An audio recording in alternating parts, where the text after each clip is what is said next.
Hi, I'm Timothy Fisher, and I wanted to give you a behind-the-scenes look at some of the culinary classes that we have here at the CIA.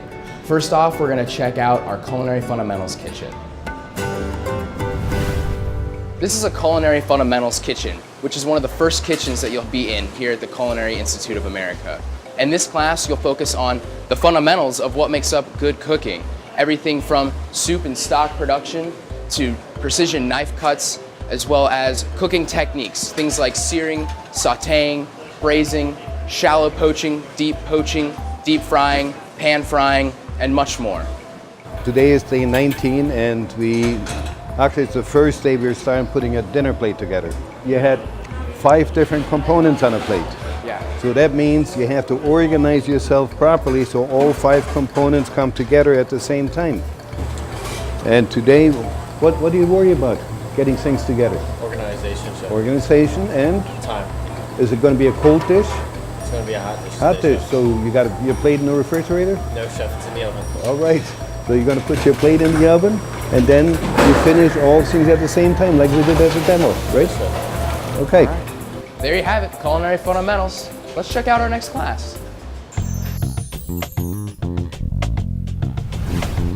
We're outside product knowledge, which is one of the lecture classes you'll take here at the Culinary.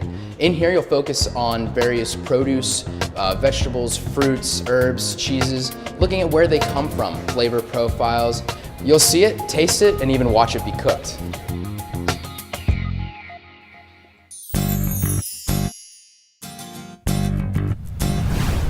Outside of the kitchen, you'll be taking several lecture classes during your first year here at the Culinary.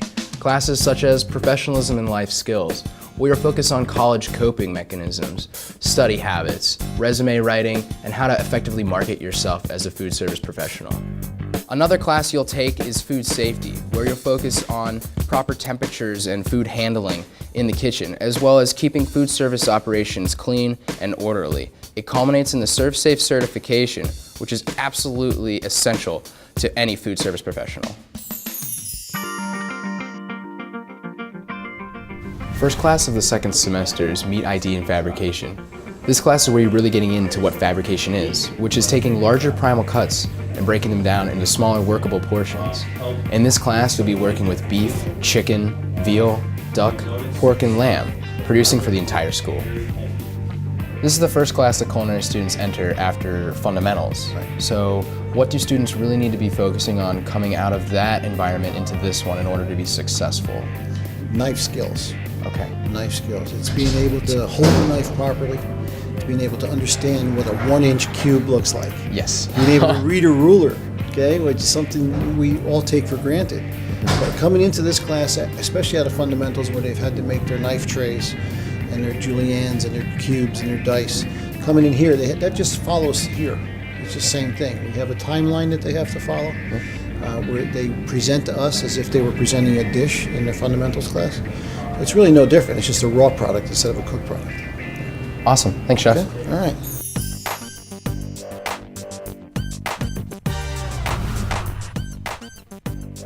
So after meats class, you're going to enter fish class, and this is where you're still going to be fabricating and producing for the entire school, but now working completely and totally with fish.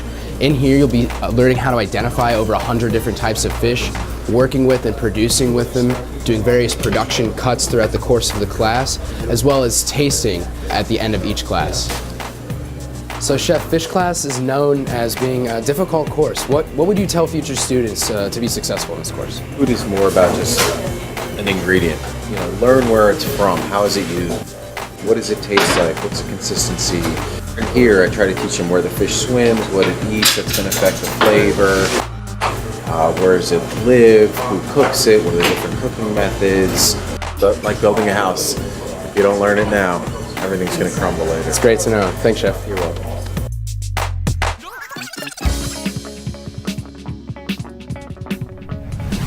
You finished your fabrication classes, and now you're heading into your first production kitchen, Modern Banquets. This is going to be the first time that you're serving other students. In this class, you'll be focusing on the 2 main styles of banquet service, that being buffet and plated. Let's go inside and meet the chef.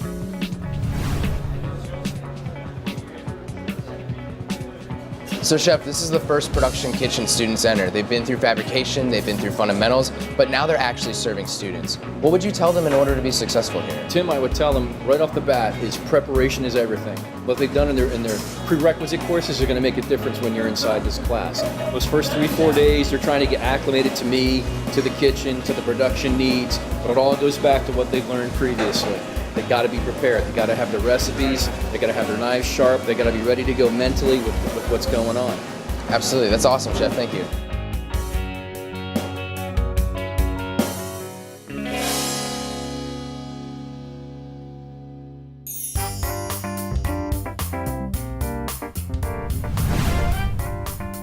So at this point, you've had a chance to work on your core skills and implement them in a banquet setting.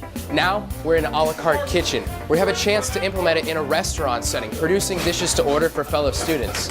You'll work in various teams, producing different dishes during your time in this class, and you'll be working on preparing for your second term practical examination, which will happen at the end of the course.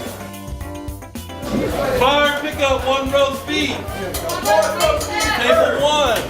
All right, Chef, so about how many covers are you going to be doing in this kitchen, and how long are you open for service? Well, today we're going to do about 100 covers, and we're open for about 45 minutes. 100 covers in 45 minutes, that's busy. What's important for your students to really be successful in this class? Consistency. Consistency with their plates, the plating, the numerous amount of covers we're doing, and then it all comes up looking alike, just alike.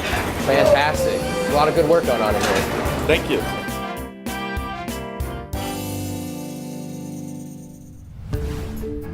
The students we just met in the a la carte class are now behind me in this kitchen in their second term practical examination.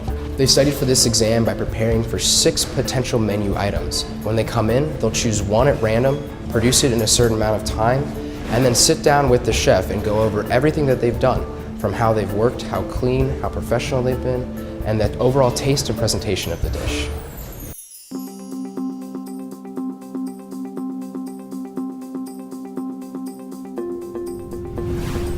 You passed your second term practical, and now you're entering the high volume production kitchen. In here, you're producing quality plated dishes for your fellow students. For half of the block, you'll either be in lunch or dinner service, doing 300 to 500 covers at a time.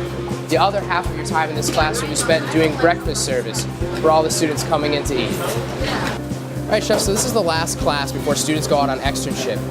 To you, what do they need to be the most successful, both in this class and then when they head out towards externship? One of the most successful traits that we try to impart in them is speed and accuracy together, along with efficiency, if you will. So they're taking this class, they're taking a lot of the skills they already know, the cooking skills, the knife skills, the teamwork skills, and they're putting them together in a high volume production. My job here is to get them to work at their optimum speed and efficiency and become valuable in that aspect. Awesome, sounds great.